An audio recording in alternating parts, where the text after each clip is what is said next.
Hello, hello. Do without wilt shall be the whole of the law. I'm Lexi Eve, and welcome to the final video of part 1 of Liber Magick Book 4.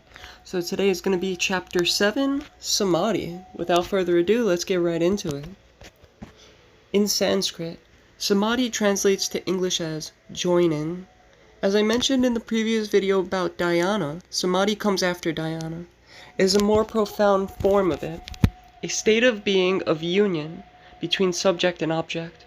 Crowley affirms that Samadhi means, quote, union with God, the exact term used by Christian mystics to describe their attainment, end quote.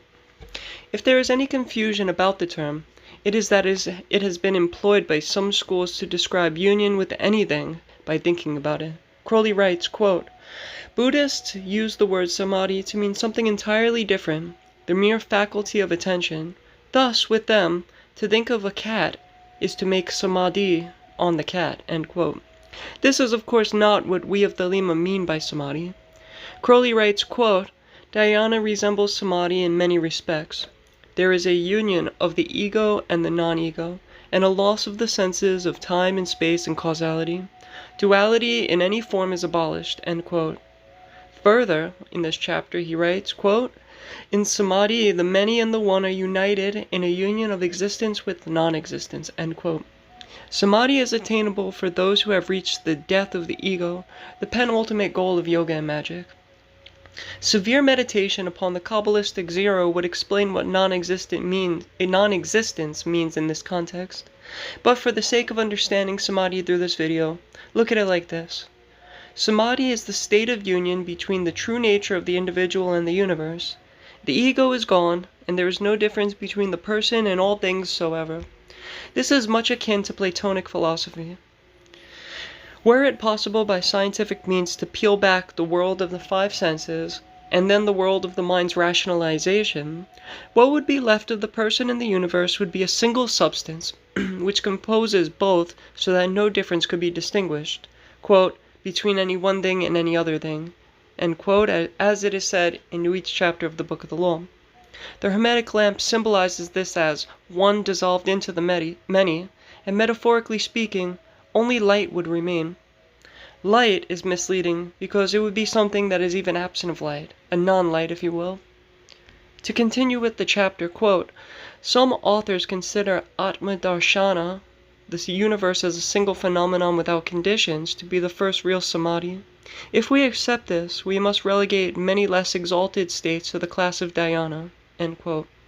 I agree with Crowley. Union is union is union. Crowley's star-sponge vision is as much samadhi as Nietzsche becoming an avatar of Dionysus. Whether there need be an array of classifications from samadhi and beyond is not for me to say. I personally think it is irrelevant. I may very well die on the hill of union is union. I'll recount my most profound experience. Whether this following short story is samadhi or something else, I don't know. I've recounted it to various adepts and they could not tell me, although they confirmed it was at least most certainly samadhi, unsure about Atma Darshana.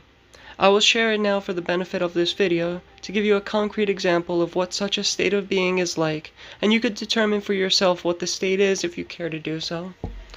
I was in the ritual of the Lamp of Invisible Light in NYC in 2018 EV. It is recommended that for the duration of the ritual you maintain a rhythmic breathing that the ritual officiant guides you through. I made sure to pay special attention to my breathing pattern and to keep it going for the entire ritual that day. As the ritual progressed to just past the halfway mark, there is a part where a chapter of the Holy Book is recited. As the officiant recited Liber L chapter 1, I listened intently, still doing the breathing pattern. My mind focused upon the Book of the Law on the essential altar.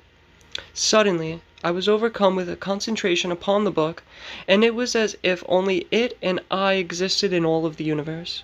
Most times when prana flows heavily through my body, my eyesight will be blotted out with a light that completely overwhelms not only my eyesight, but also my ego, my entire being. I sat, and as I breathed out after a pause, prana did blot out my vision while I was so focused and in union with Liber L. I breathed in and my eyesight returned mostly. I paused and then breathed out again. And then prana overwhelmed me altogether. more intensely than I ever have experienced. Suddenly, the bright white light, which was the only thing I could see or experience at that moment, refracted, like through a prism, and took on the full appearance of a kaleidoscope. It was a beautiful and intricate pattern of colors and shapes and threads of colored light. In this pattern, I was aware first of which threads composed the Book of the Law on the altar, and which threads made up myself. Then quickly, or maybe slowly, I was suddenly aware of each thread of colored light and what they were in the physical world of sense perception. If one of these threads were pulled, I knew what it would affect and where. Everything in the entire universe was of this pattern, and all things were united in perfect harmony in this vision. I could not see, hear, smell, taste, or feel anything whatsoever, but I was in perfect peace. I do not know how long I was in this state of being. It could have been 10 seconds or 10 minutes. I would not be able to tell you honestly. Now you may wonder, how does one get to experience samadhi? In short, discipline. Beating the body into submission by asana is the beginning and mandatory because it will be the basis of your career in yoga. Pranayama then is next, and it is the means by which one clears the line to divinity by purging the body, mind, and soul of the gross trappings of earth or incarnation. Right living and conduct further slows the mind and beats it into remaining present. And then concentration continues the job of focus. From there, any number of meditations and rituals can have the proper effect once the person has been prepped. These practices are literally the difference between knowing that you are a divine being and experiencing incarnation as a divine being. Crowley recommends you begin with, quote, meditation on various parts of the body. The Hindus have an elaborate system of anatomy and physiology, which has apparently no reference to the facts of the dissecting room. Prominent in this class are the 7 chakras, end quote. You see, Liber Abba has been very focused mostly on Raja and Hatha Yoga.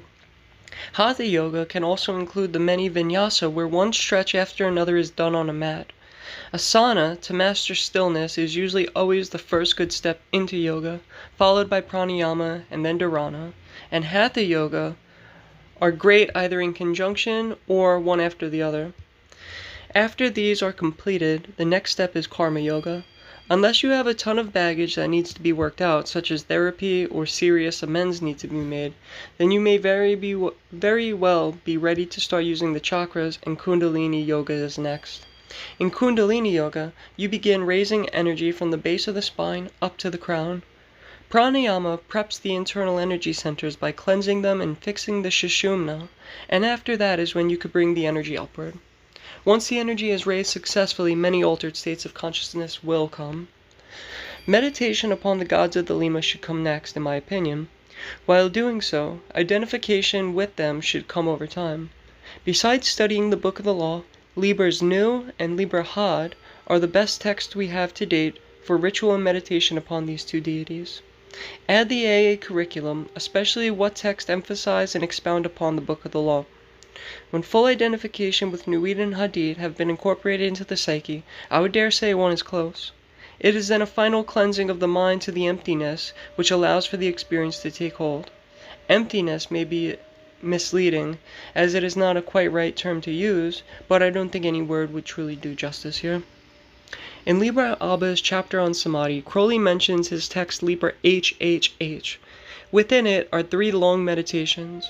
The first meditation forces the individual to create bodily sensations by the power of the mind, so real in fact that they can feel them, combined with communion with the HGA and incorporating a few Hermetic/Kabbalistic symbols.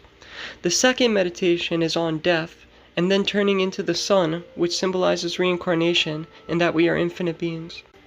The last meditation focuses on the spinal column and raising energy by focusing on it in particular ways.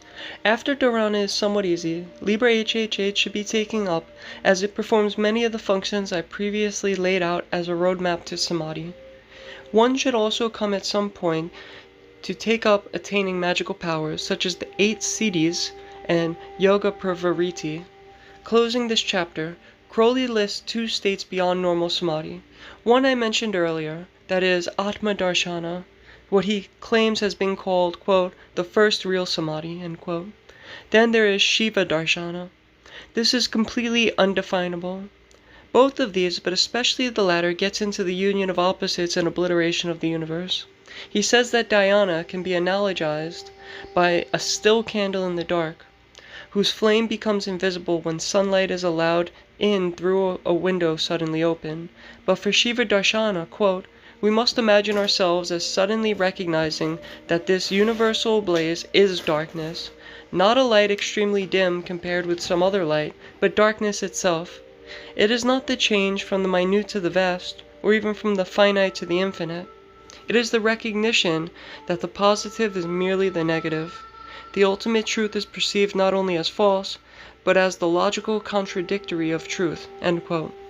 Now, if you are new, and whether this sounds all wonderful, or unintelligible, or just plain unattainable, I will end this lecture with 3 quotes that may encourage you. The first is from Crowley's comment on the Book of the Law, chapter 1, verse 44. Quote, "One is not to do yoga in order to get samadhi, like a schoolboy or a shopkeeper, but for its own sake, like an artist." End quote. The second is the final short paragraph of this chapter of Liber HHH. Quote, "There is this anchor for the beginner, that his work is cumulative. Every act directed towards attainment builds up a destiny which must someday come to fruition. May all attain." End quote. And lastly is from the Hermetic Order of the Golden Dawn. Quote, "Nothing in the world can take place of persistence. Talent will not. Nothing is more common than unsuccessful men with talent. Genius will not. Unrewarded genius is almost a proverb. Education will not. The world is full of educated derelicts. Persistence and determination alone are omnipotent." End quote. Love is the law, love under will. So this was my lecture on Samadhi. I hope that it gave a clear, or at least clearer, understanding of what it is and the work necessary to build up to it. It could be intimidating if you haven't done any of this before, but just take it one step at a time. Liber E is great for the newcomers. It'll show you a lot from the magical diary through the beginnings of yoga. Liber O gives you some ritual practice. And then, as I've outlined, there are plenty of other texts once you get a good grip on those. And if you need a teacher, you might go about looking for one through AA or finding somebody that you know has been doing this work for a long time that you trust and can talk to. And just putting one foot in front of the other, one book at a time, one practice at a time, one day at a time, and you'll get there, you know. So this ends part 1 of Liber HHH. I'm soon going to be making videos on the magical weapons, so look for those in the very, very near future. Cheers.